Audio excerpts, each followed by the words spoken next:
Hello, everyone, and welcome to another episode of The Lion, the Way, and the War, where we discuss Jesus, his church, and the spiritual battle that surrounds us all. My name is Craig Allison, and I'll be your host.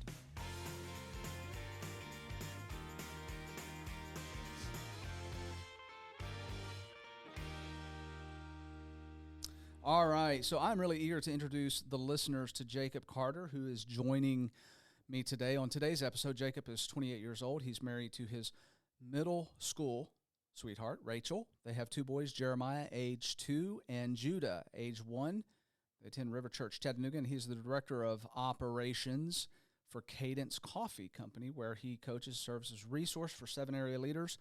Jacob, welcome to the show. Thank you. Yeah, okay. So glad to have you here. Your kids, Jeremiah and Judah, both very biblical names. Oh, yeah. Love it. Yep.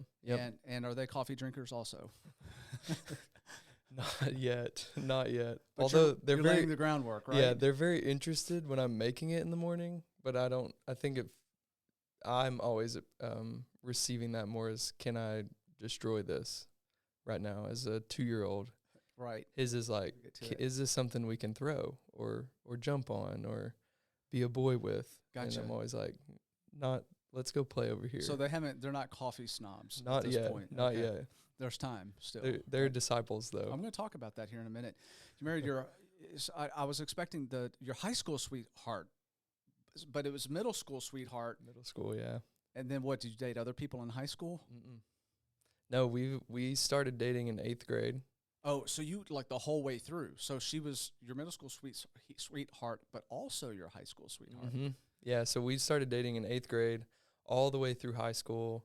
I went abroad after high school and served with YWAM, Youth with a Mission. Uh-huh.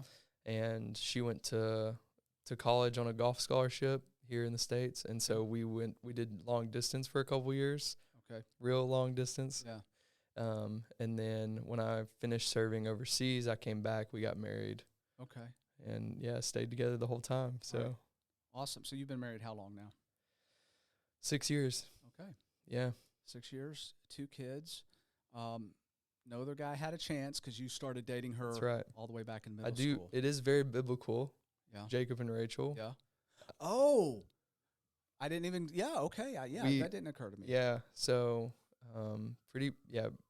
to the time that we got engaged, not married, but engaged, was actually 7 years, which is also another kind of funny biblical timetable for Jacob and Rachel. But thankfully, the older sister There's no Leah. There was no Leah, thankfully.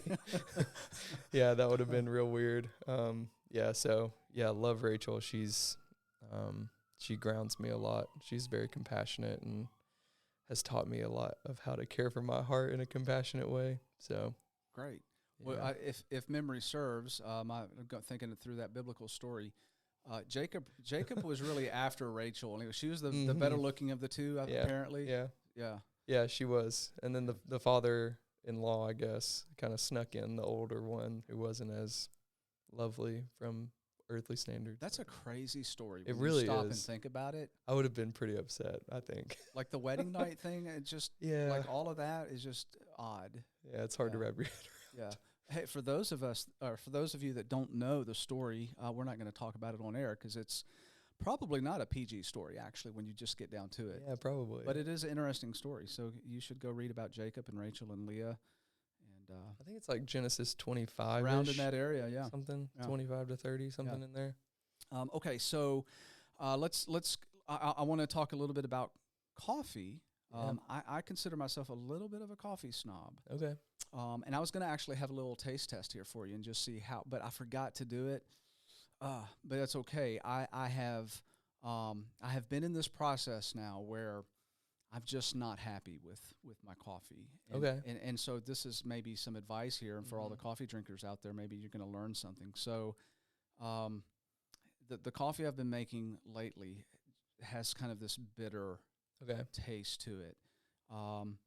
So I thought perhaps I like to do pour over coffee. Great. And I thought maybe the grinding was burning the beans, so I got a hand grinder. Okay, good. And it I think was a little bit the grounds were too fine. Mm-hmm. Okay, so that was the second step. Good. So You're tracking well. I You're am. doing So good. I backed off of that. Sure. Made the grounds a little bit bigger, larger, so the coffee goes through quicker. Mm-hmm. Okay, so it's not That's picking good. up all of that stuff, and it did help, but it's still not that great a cup of coffee. And pour over, you're supposed to pour over supposed to be pretty good coffee. So what's going on? And the beans are fresh. Yeah. The beans, good. It's good. I'm getting good, good quality beans. Mm-hmm. So, I mean, what do I just have to come to Cadence to get a decent cup of coffee? I mean, you could start there. We do have our own beans as well that we roast, so you could get those as well. But yeah, there's a lot of variables that could play into it. I mean, you've described a couple. Yeah. Grind size is a big one. Right. Water is a big one. Obviously, it is kind of like a bean juice sort of. Yeah. So the water that you use, whether it's filtered or not, can also play a part in that. Okay. Temperature of the water you're using could cause the beans to burn in some way. Okay. If it's too hot, it could do that. Okay, wait. Okay, so I've got a kettle. I'm boiling the water. It is filtered water. And then I'm pouring it over. Is that do I need to wait for the water to cool down a little bit? See, I'm a real snob, and like to the point that I have a kettle that actually like dials in to the degree of temperature. Okay. So like mine's at 202 degrees. That's the optimal temperature. 202. That for me, for what I do. Okay. So yeah, so most people just boil it and then pour it over. Yeah, that's me. Yeah. And I think most people assume, like even our brewers at the coffee shop, that it's just like, oh, you just put boiling water through, but we actually dial that temperature in for what that filters through. So there's a lot of variables. The bean, where it's from, how it was roasted, all the different variables can play into that. Best place to get a coffee bean in the world? Who makes the best? Brazil is probably the cheapest. Okay. Because there's more of it there. It's probably their biggest export. The more high-end coffee probably comes from African countries. Like Ethiopia? Mm-hmm.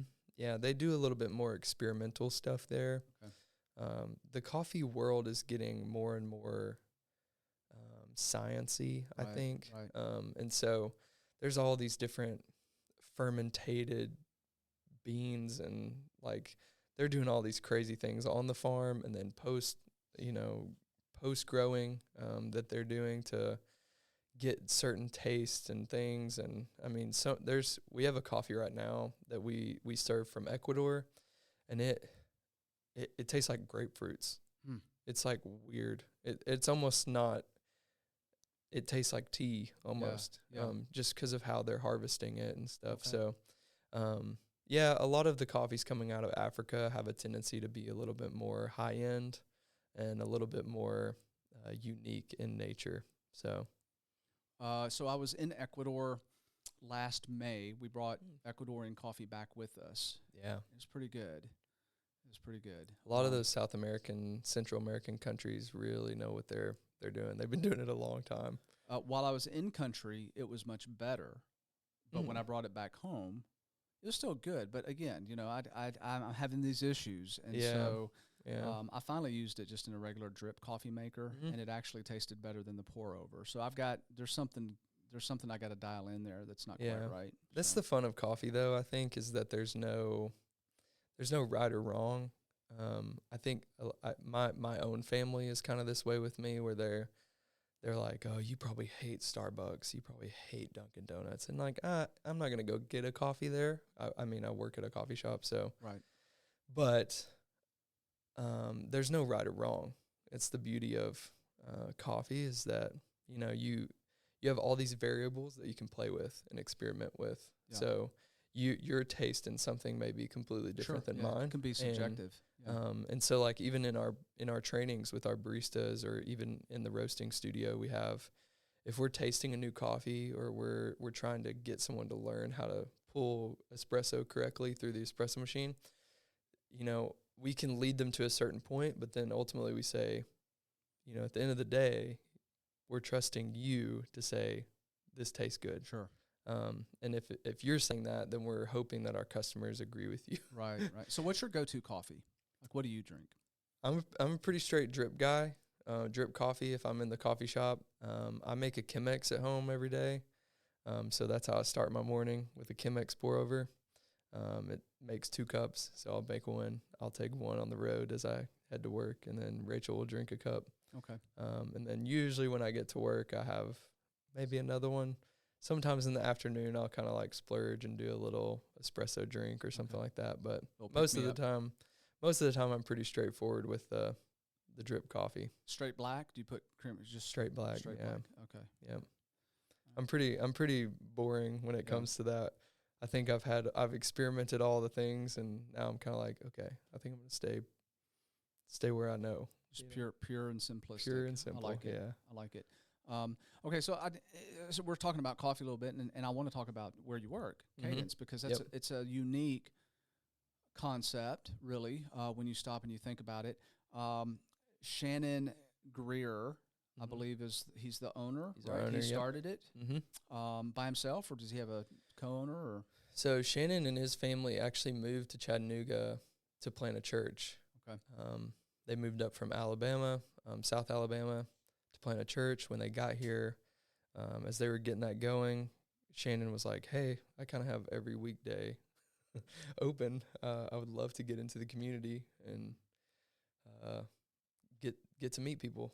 How can I do that best?" And so he actually started working at another coffee shop that's no longer in business now, but at the time was.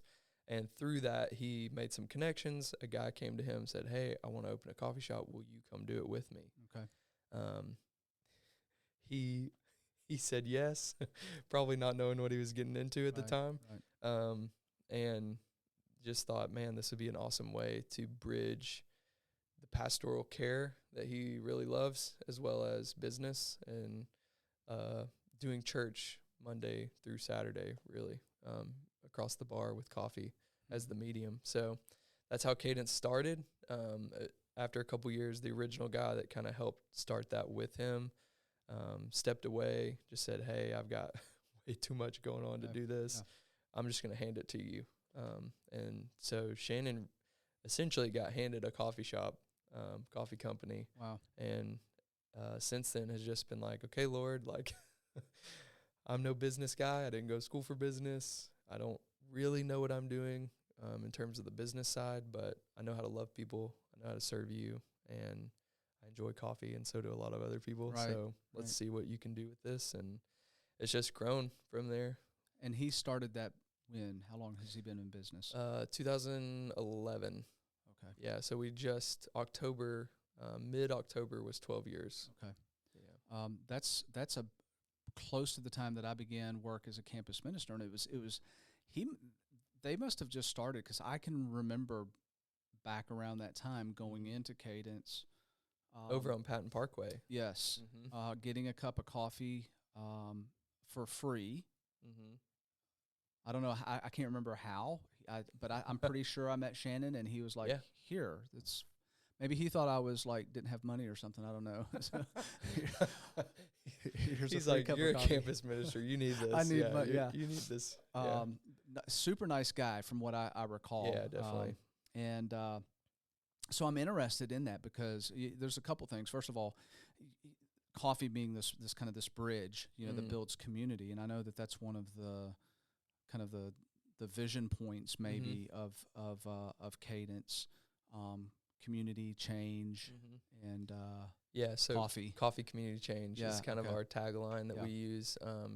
The broader scope of that is, or the kind of larger phrase of that is, crafting excellent coffee, building genuine community, and inspiring true change. Okay. So for him, you and you too, you guys, those that work there, it's not just a coffee company. It's a business that really does want to bring a spiritual aspect to the community. Sure. Is that fair? Yeah, absolutely. It's interesting because on paper we are a for-profit business.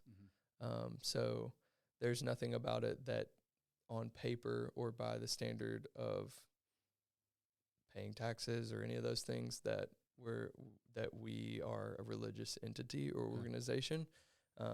by the world standards, we're just a normal business like anybody else. Right. But, I think we show up every day knowing with a level of humility, like, hey, I didn't go to college. Like after high school, I went overseas and served in missions, and like my experience level was humongous in that, but I have no technical knowledge in operating a business, and Shannon has a degree in sociology from Lee University. So like he would say the same thing. And I think we just show up with humility to say like, okay, Lord, like, how do we steward this today? How do we make the money we need to make to pay our employees, to pay our bills, but also to serve our community? Yeah. And just coming in with that heart of humility has been huge. And I think the Lord's blessed that because of that posture. There's a lot of lesson applications with that too, because when you look through Scripture, you see God taking people who have no real aspiration for certain things that He's going to put them in. And it's, you've probably heard the saying, God qualifies the called. He doesn't call the qualified. Mm-hmm. And it's almost like, let me show you what I can do through you, even though you believe you don't have the skill set, just watch what I do kind of thing. And so that's interesting that here's a guy that has a degree in sociology, and I would assume is running a successful coffee company, still in business. So it's it's got to be paying the bills, right? Yeah, definitely. Yeah. So it is interesting. Like it's one of those things that's hard to.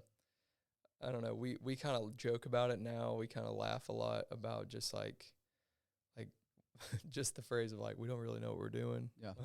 I think a lot of people are like, man, you guys are just, y'all are doing all the right things. And we're like, I'm glad you think that, because we don't know what we're doing really, and just coming in and being like, we love coffee and we love people, and we just want to serve. We want to serve the Lord through this medium of coffee.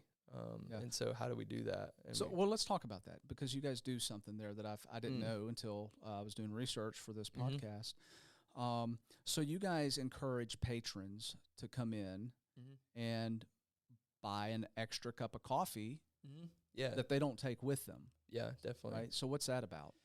Yeah, initially, when we were first open on Patton Parkway, I was an employee at that time, but I was in high school actually at that time.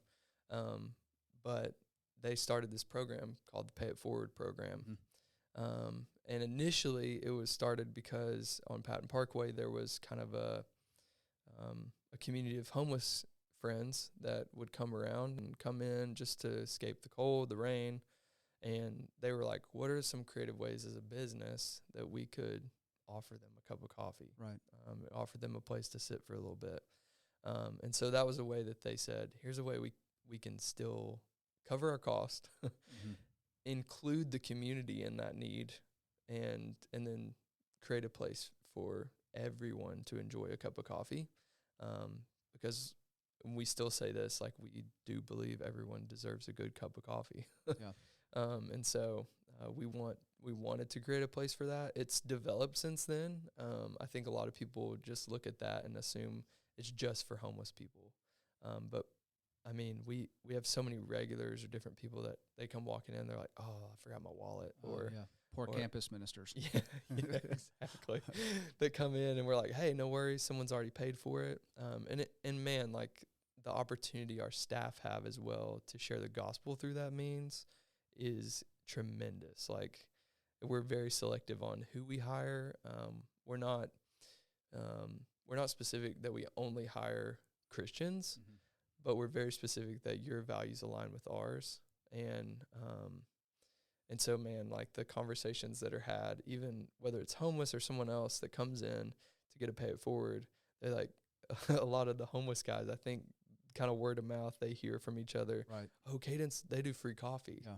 And so they'll come in and be like, hey, do you guys have any of those free coffees? And it's an awesome opportunity for our staff to say, oh, it's not free. Yeah. Like, it's been paid for. Yeah. Someone paid for this for you, and you'll probably never meet them. Right.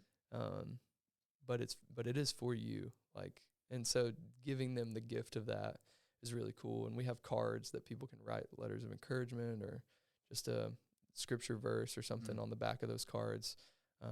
And that's just a way we help not just feel like we're helping people in our community, but how do we help people in our community help people in our community? Right. So that's been a unique program that we have. Yeah. That's simple.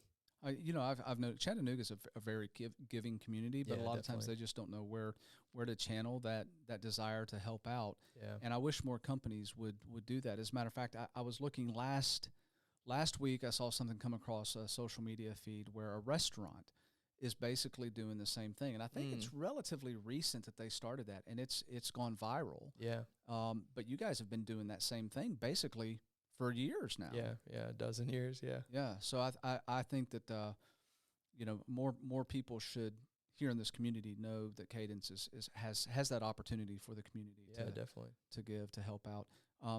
Okay, so a slight transition here, because I'd love to hear what your thoughts are on this. Working in a Christian business that is a for-profit, I'm sure, this is going back some time, but just all the stuff, the pushback that I think it was some Christian bakers that had an opportunity to bake a wedding cake for a homosexual couple. Yeah, sure. And so that kind of went against their core beliefs and values and that type of stuff. So they got massive pushback. Yeah, definitely. From that. So operating a coffee company that obviously has grounded itself in a Christian worldview, core values. Yeah. Have you guys seen any type of negative pushback for your stance from that standpoint? Oh yeah, for sure. Really? Okay. Yeah, not necessarily in the same way. Yeah. But there's definitely things that we do or don't do. I think that people look at and they say, well, you say this, but this is what you just told me. Yeah. Or you say you're for the community, but what about this? Right. And it kind of feels in some ways, we've had conversations with our kind of main area leaders, who kind of oversee our cafe locations.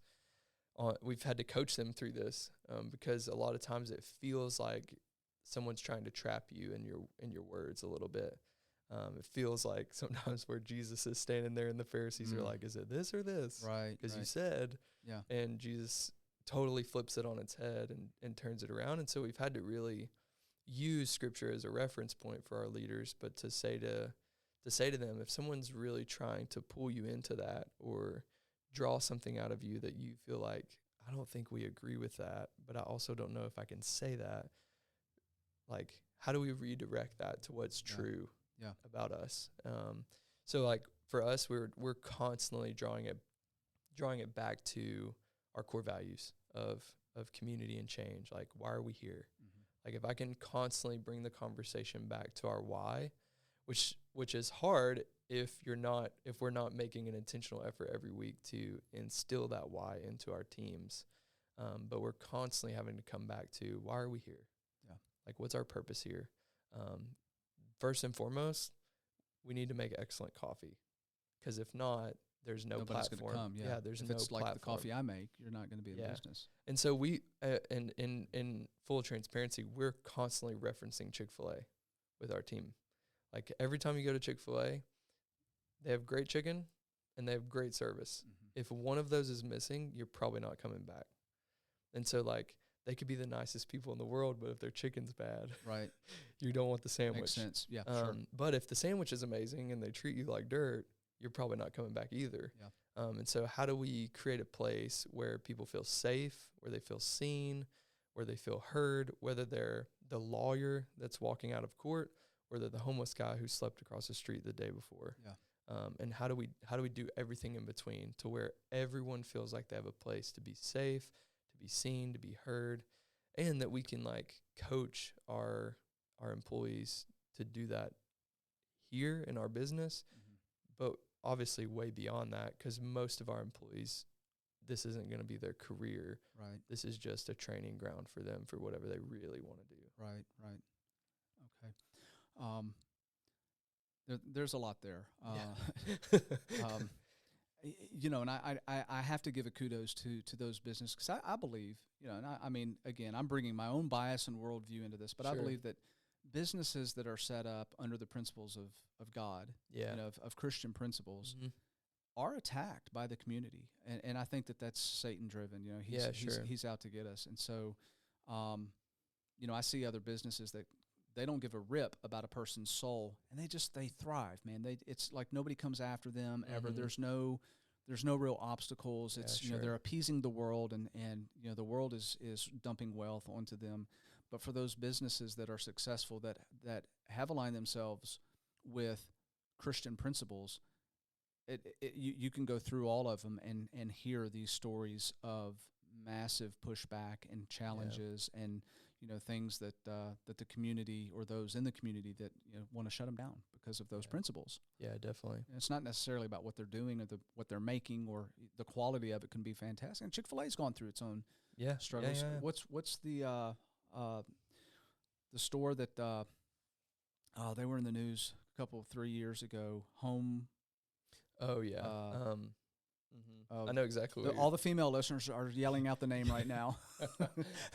Home Goods, or maybe, I don't know. But yeah, they're founded on Christian principles, and you go in their store, they're always playing Christian music and stuff, which is pretty cool. Yeah, it's a unique challenge. I mean, that's something that we've definitely we have a lot of conversation around that, especially even from the simplicity of like, what music do we play in the cafes? Yeah. We have some employees that are like, why aren't we playing Christian music? And to my response is like, well, what is that to you is different to me. Right. And so, and the reality is, like you're describing, like people in the first 5 seconds make a judgment on the place that they're in. Yeah.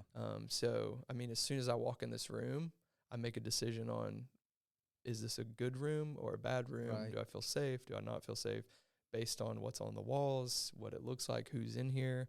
And so the same is true for us as a business. If we're playing and blasting Christian radio, people without even interacting with us are going to make an assumption of who we are and what we believe and how we're going to treat them. Yeah. And that's based on their personal process and their story or history. And so we have to be really strategic about, like, how do we live out what Jesus calls us to without being the super loud, flashy, in your face billboard of Jesus. Yeah. So what else is Cadence? Did they have their hands in any other things, any other types of community outreaches, or is it primarily focused on establishing that relationship with people who come in and they can get a free cup of coffee? Yeah, I think that's the baseline, or like the base level that we really work on with our staff. Mm-hmm. As a company, one of the things that we very quickly found out is we can't be everyone for everything for everyone. Sure. And so there is a homeless issue in Chattanooga. Yeah. We would love to help, but we can't be that person. Right. There's other people in our city that are doing amazing things in that category. Gotcha. There's people in the city that are fighting sex trafficking. Mm-hmm. We would love to help with that. We can't do that. Yeah. Like, as a coffee shop, we don't have a lot of things to be able to help in that area. Right. Can we help the people that are doing that well, is what we've kind of come around to. Okay. So one of the ways that we've done that is we have a thing called First Friday, where we invite a nonprofit in the city that's doing a work that we agree with and we support to come in, to set up a table in our space, to share about what they do to our customers, and then we give them a percentage of our sales from that day. Oh, wow. From all of our cafes. Okay. And so that's been a really cool way for us to say, hey, like, we're going to invite in choices to come in and to talk about what they do in our city and how they support people. And because, man, they're doing it way better than we ever could. Right. And we're going to say, here's a space and a platform for you to have a captive audience of people coming in, drinking coffee. Mm-hmm. But also at the end of the day, we're going to hand you a check to say, keep doing what you're doing. That cuts into your profit margin, which is cool that you do that. And I think, you talk about putting your money where your mouth is. That's I think that says a lot for a company that doesn't just walk the walk, but talks the talk, but walks the walk kind of thing. And it makes it even more, I guess, ironic or eye-opening that you still have, you still have those entities within the community that want to come after you, and you're trying to do good stuff for the community. Yeah. And I think, again, it's just indicative of Satan's influence on this world. Yeah, definitely. So absolutely keep doing what you guys are doing. I think it's a great thing. So I want to transition. I want to talk about your sister. Okay.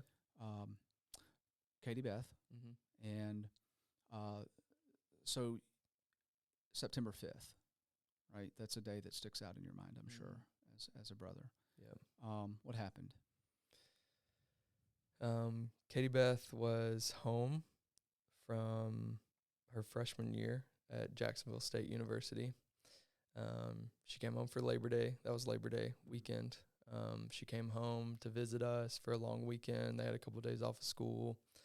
And on the 5th, she headed back to school, kind of start that next week, that Labor Day week. And, left home. We all hugged, said bye, sent her on her way to school, and didn't hear back for a while. She was pretty good. She was the list and times and schedule person of the three of us siblings. And she was always the one that was like, text when I get there, text when I leave.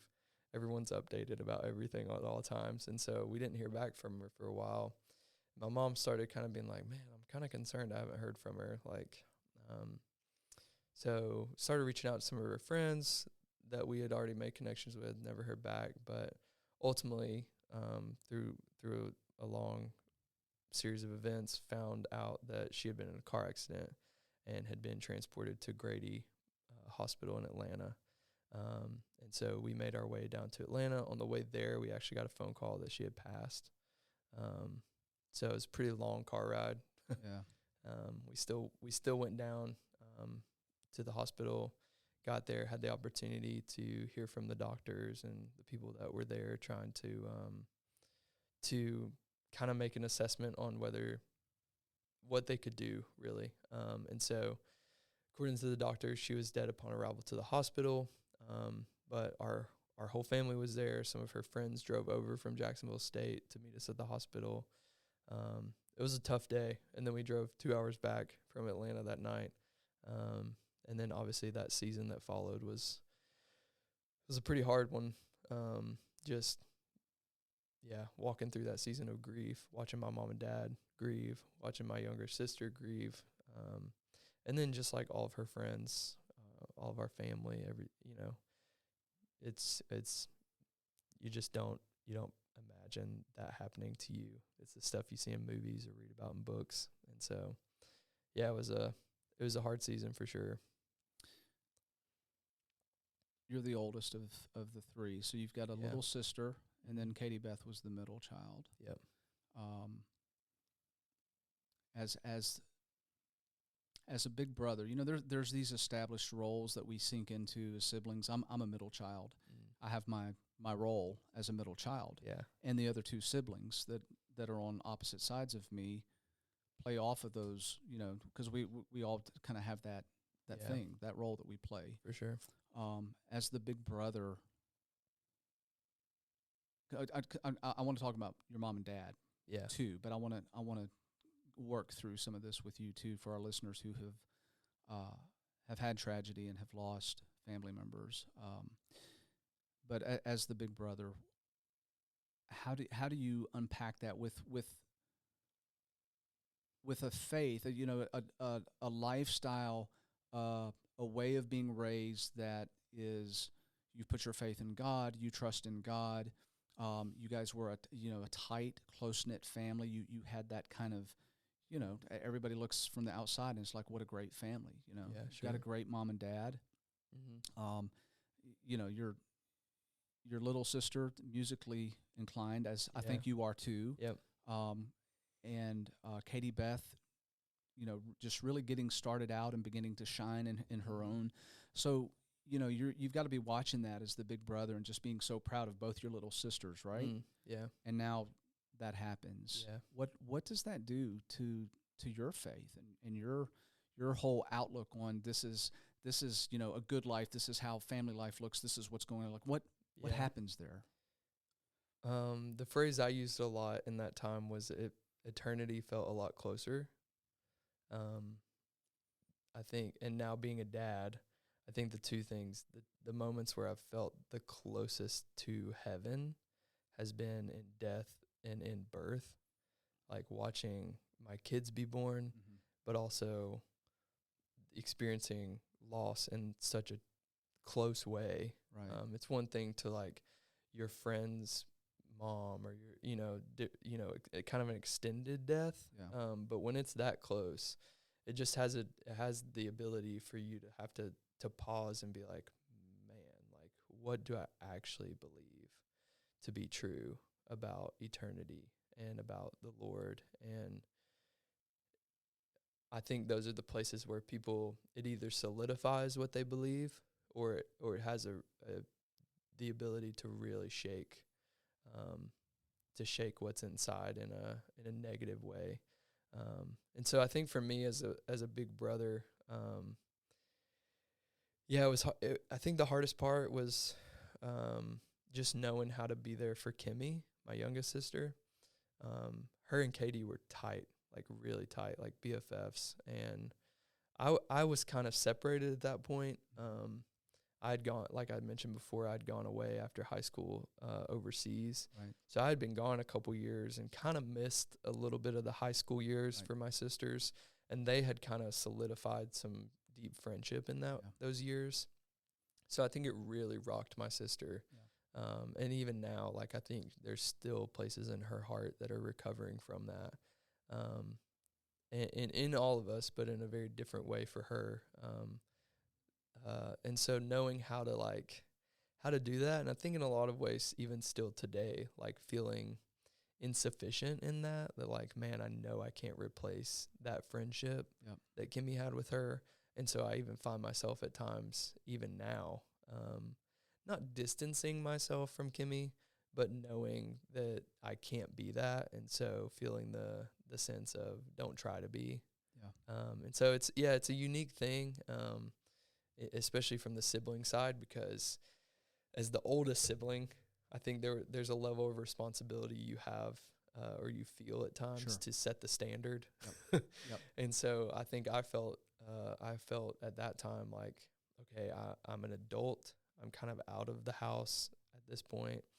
I have this responsibility to kind of care for my youngest sister, but also like I'm old enough now that I can support my mom and dad in their grief in some ways. And so I think from the oldest sibling, a very oldest sibling kind of mentality is like, I'll take on like some of the responsibility here to care for everyone. And so I had to work through some of that to be like, this is way bigger than me. Yeah. And like, that's where for me, the Lord began to come and kind of turn my head away from looking here for the answers, but more so turning my head towards him and being like, look here, like look in my eyes and like see what I'm saying about this. But obviously that didn't happen in like a week, but it's been a journey and still is. But yeah, it's grief and loss is not, there's no scale for it either. Yeah. It's not like, oh, well, I lost my sister, so that's worse than if someone lost their grandpa or whatever. Like, there's no scale for loss, and it's just hard to, even when I have friends that lose loved ones or siblings or family members close to them, like, I'm still in the place where I'm like, I don't know what to tell them, like, because I think we weren't made for that. Like, I don't think the Lord created humans for death to be a reality in the garden. Obviously, we know that it came into play, but I think it's just hard for us to know what to do with that as humans. Well, and you're touching in onto, some of the reassuring words that Jesus gave his disciples, that because of our sin, death is part of our physical existence now. But the plan that got enacted there was, Christ defeats death, and we're going to be able to have that aspect of, that hope of looking forward to, that transition, the really the beginning of life, if you want to look at that. but it's you mentioned this. You said it for some people it solidifies their faith, and for other people it really turns them away, because it's the question obviously that comes up is, how can you let this happen, God? I mean, sure. Did you not see our family? Did you not see how much we loved you? Did you not see the works that we're doing for you? How do you let this happen? Because you are almighty. You could have prevented this from happening. Sure. So, I'm trying to think about that from the standpoint of just a natural reaction as a Christian whose fundamentals are based in that type of worldview. Yeah. I don't. How do you process through that? How do you because there had to be those really black, dark moments where you're truly like, what? How do I even proceed? Yeah, I think those questions come differently for everyone, but they all kind of center around the same thing. Like, you're really asking yourself, first, is God actually real? Is like the truest question that you're asking in that moment. And then beyond that, is he good? Like, is he actually good? Yeah. Because I can sit and sing the songs and how great is our God? Great are you, Lord. But like, do I feel that? Yeah. Do I really believe that in not just here, but in my heart, and being able to engage that? And I think something that has been a practice for my wife and I has just been being honest with the Lord, and not and being okay with not having to filter ourselves with him. Yeah. That he has created us and he's given us emotions. Emotions aren't a bad thing. Right. They're just there to help us know where to go. We don't live from them, but they do guide us to what is really going on in here. Yeah. So if I am grieving and sad, or if I'm really angry at the Lord, well, what is my heart really trying to say? Yeah. Or what is the Lord trying to tell me through that emotion? Yeah. And so I think for us, it was just a process of learning how to like unfilter ourselves with the Lord, to be like, he already knows us. Yeah. He created me fully. He knows that I get angry. Like, and then just giving myself the permission that like, Jesus got angry. Jesus was frustrated. He was sad when his friend died. Yeah. And so like, I have permission for that. And so being able to come honestly to him and say like, I'm really upset with you. Like, and I don't, and even to say like, I don't even know if you're real right now, you know, like I'm just talking out loud. I feel like a crazy person, but to be able to come in that posture the same way that we read about in scripture with so many people, and then trust that the Lord will meet us there with compassion and kindness, not with, how dare you come talk to me that way. Like that the Lord's heart for us is so kind, not some domineering father who's like, you don't speak to me that way, but he comes with kindness to be like, come sit in my lap. Like, let me hold you through this grief. Let me be your comfort in this season. Let me show you what's true and what's not. And the reality is, I think what I had to like really come to in terms of like, why would you let this happen kind of question is,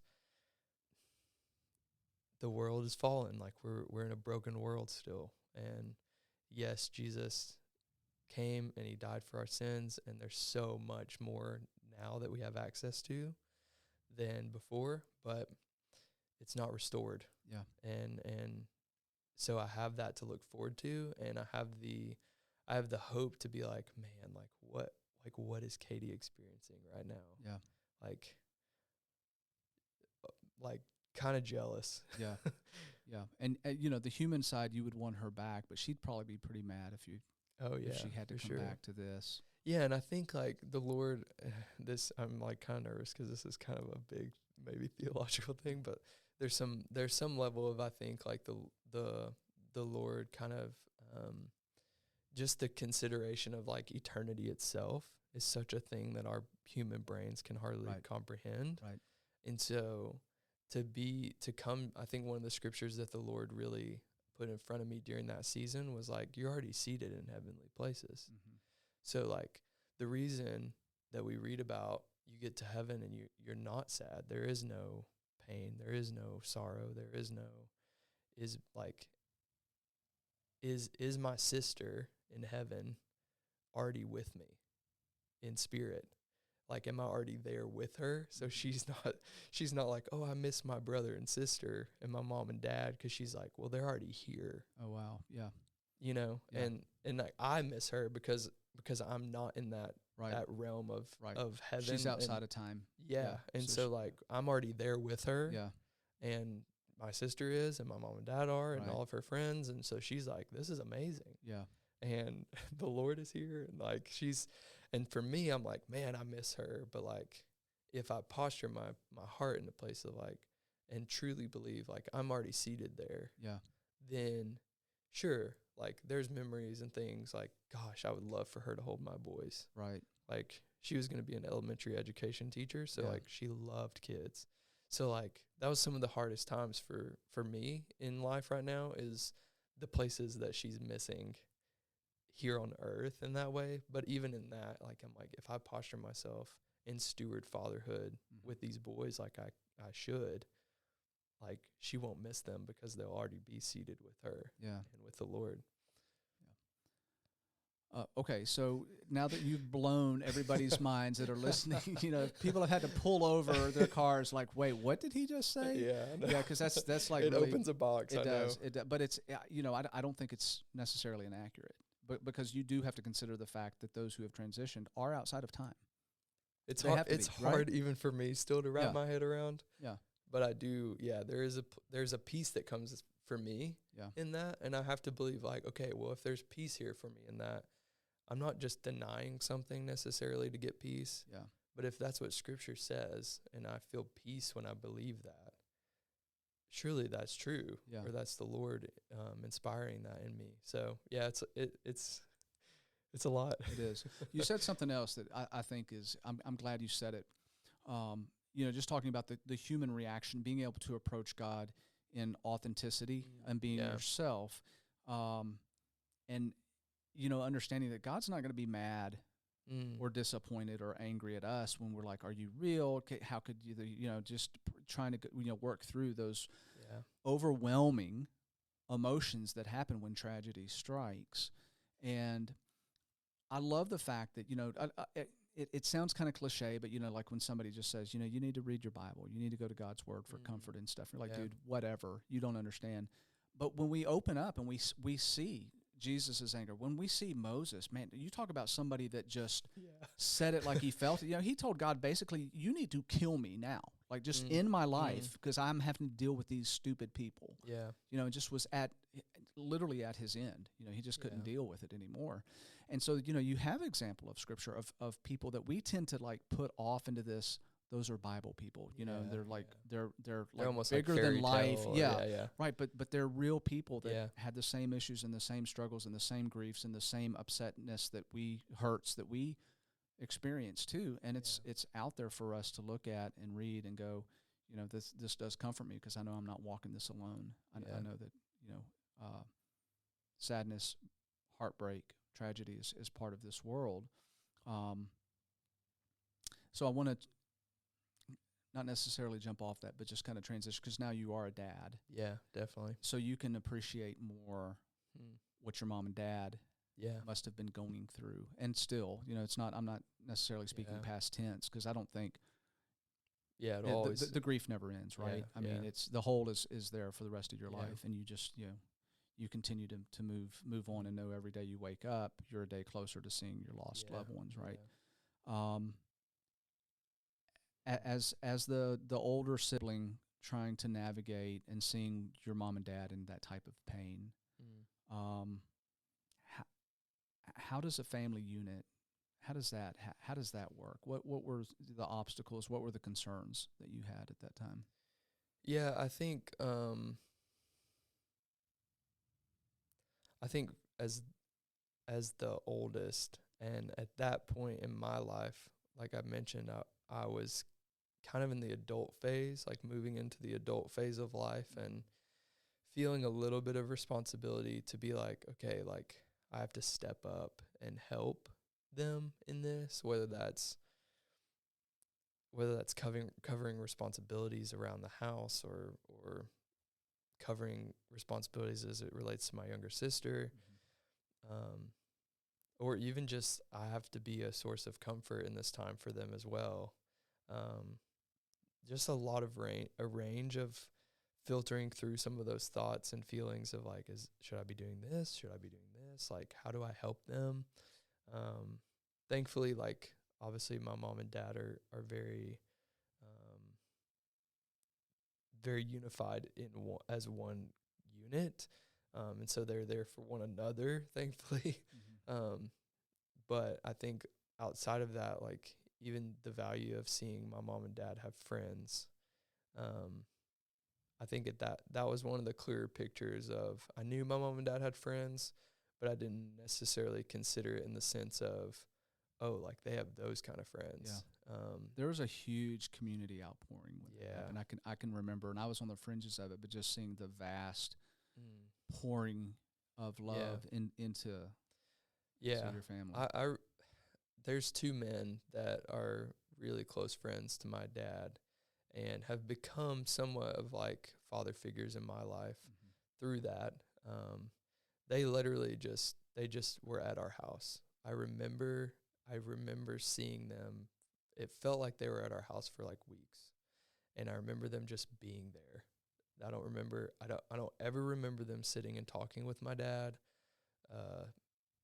like comforting him, counseling him. I just remember them being around. And I remember at one point asking one of them, like, how long have y'all been here? And he didn't answer me. He just said, we're just going to be here until we need to go. Yeah. And I just remember being like kind of confused by that, but also I was like, man, like I want friends like that. Yeah. You know, that like, hey, I don't need you to say anything, do anything. Just having you around is enough.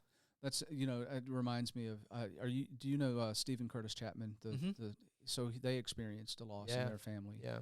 And there's a good friend of theirs who is he's a ER physician, started out as an ER physician. A doctor, wrote a book about heaven, and it's a really great book. Anyway, they were just there, for them. And I think a lot of times we, as Christians, don't appreciate the value of Christian community that we've been given. Totally. So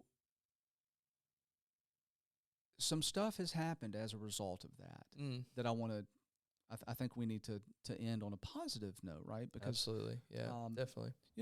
And again, not to sound cliche, Romans 8:28. All things work for the good of God has the big picture, and none of us do. Totally, He understands things. And I don't know, you mentioned theologically, this is getting into some dangerous territory too, but, like God called certain people home to him because he just really, really wanted to be with them, right? Sure. And, just from, I didn't know Katie Beth, but I've read a ton about her and just the type of person that she was. I don't know, man. Maybe God was like, I'm not waiting any longer, Sure. And I know that gets into some like weird, like maybe like don't say that or whatever. But I'm throwing that out there because there's this other side of it that things have happened as a result that are really good. And the first thing I want to talk about is the outreach of your mom and dad processing through this grief. They've written a book called Oaks and Ruins.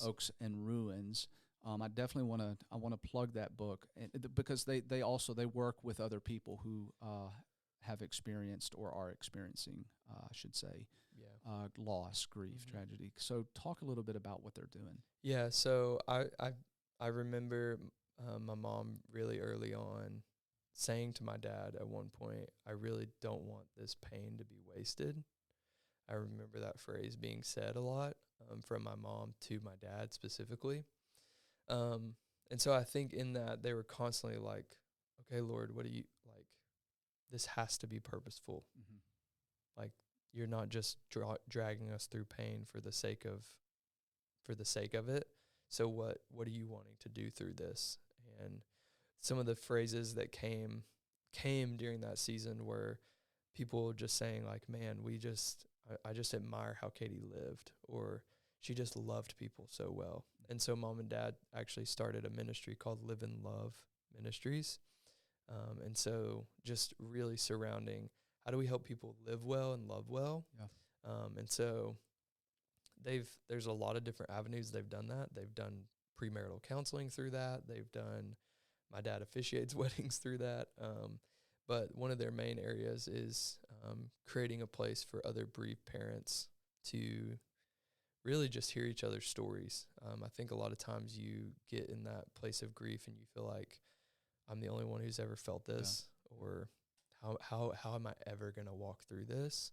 And to have someone even that's 2 years ahead of you of saying, hey, like, you lost your child last year, we lost ours 3 years ago. Mm-hmm. Look how far we've made it. You can make it another 2 years. Yeah. Just having that voice is sometimes really helpful, to say, like, it's okay, like, pick up 1 foot at a time and keep walking, and the Lord is with you in this. And so they've used, they wrote a book really early on, just kind of outlining the process of losing Katie Beth and what the feelings and emotions and everything that came from that, and what the Lord was teaching through that. And it's raw and it's honest, and it's a really easy read, and it's really, really helpful. I've handed it to a ton of people just to be like, hand this to your friend. Like, when people are like, my friend lost their sibling, or my friend's mom is just reeling, I'm always like, hand her this. Like, it's so practical, it's so easy to read, and it's real. Like, and so Oaks and Ruins, it's based out of Isaiah 61. They would be called Oaks of Righteousness, planting for the Lord's splendor. So just talking about, like, coming from those ruins, that this is what the Lord has. Jesus himself picked that scroll up and read it and said, this is why I'm here. Yeah. And so just talking through some of the hardship of Ruins, but also the hope of Oaks. And so it's a really easy read. And then, they do a support group once a month, actually at Cadence. Okay. They come and they do a support group, and it kind of changes month to month what they're there for and what they share. But a lot of times it's just, hey, here's our story. What's yours? How can we pray for you? How can we love you during this season? And they do retreats for bereaved parents that are free of charge. They've started dabbling in retreats for bereaved siblings. So that's something that's really cool. That's on kind of the up and coming as well. So there's a lot that the Lord has done through this. I don't think that was the point of it. I don't think he was like, if I can just do this, then we'll get all these things done. But I do think he was like, all right, like, this is what's in front of us. How can we impact the kingdom? Yeah. And again, we have our own little window of time that we're seeing things. Mm. And, there oftentimes, no, I'll go on a limb here and say all the time, there are things that we do as a result of circumstances. That we don't see the future fruit of some of that, and sometimes those things are just massive. Going back to some biblical stuff. You had people that were promised this land that never saw it, and you look at some of the Old Testament characters, and they the promise they're given, they even knew that they would never see it, but they knew that something bigger was on the horizon, and so. Again, it's our concept of time. It's our concept of we're in this very brief moment, and we don't have the big picture. We can't see the fruits of our labor necessarily, and who that's going to impact down the road. And so I think for me, that's been like a journey of because you process that out loud and you go, okay, so what am I supposed to do with this then? Yeah. Like. Like what's my place in all this, or what's my role in this? And I think that's where I've really had to sit with, like, the Father's voice has to be the defining voice. Like, I have to come back and say, this is why there's such importance in Scripture for knowing God, is the closer, and all the moments where the disciples look up and they're like, has anyone seen Jesus? Like, it's like he was going and talking to the Father and being like, what are you saying? Where should we go next? Who should we talk to next? Like, everything was defined by the Father's voice, and I only see and do what the Father is seeing and doing. And like, am I living that way in grief, in my serving, like, and then putting that posture of like, obviously it's hard for us to take Jesus out of the biblical times, but to put him in my shoes. Like, if he was 28, if he worked at Cadence Coffee and he had 2 boys, what would he be doing every day? And how would he show up to work? How would he come home every day from work? And how would he engage those boys? How would he process through this grief? And really putting it in that context changes, it takes it outside of just the WWJD, and it really puts it into, like, it starts to define, like, oh, this is what Jesus would do, because I'm asking him every day now. You know, I think what you're talking about here, maybe I'm wrong, but really it's about understanding that we're only given this moment that we're in right now. And, you know, talking about work, you know, so many people go to work and they hate their job. They can't stand being there. We spend really more waking hours with the people we work with than our own family. And so I think in that context, as Christians, you know, non-Christians may not be able to get this, but as Christians who definitely struggle with this issue, because a lot of Christians hate their work, they don't like going into work and they're miserable, need to be stepping back from this and looking at it from the perspective of, I'm only given this moment. How do I best embody Christ, and what you know, what would he be doing right now in this moment? How can I live out? Because I have a bigger influence maybe on these people that are around me than anybody else is ever going to have on them, because they're spending more time with me also than their own family, right? And so when you kind of have that perspective on living this life that we're given, then when those questions come up where you begin asking God, what am I supposed to be doing?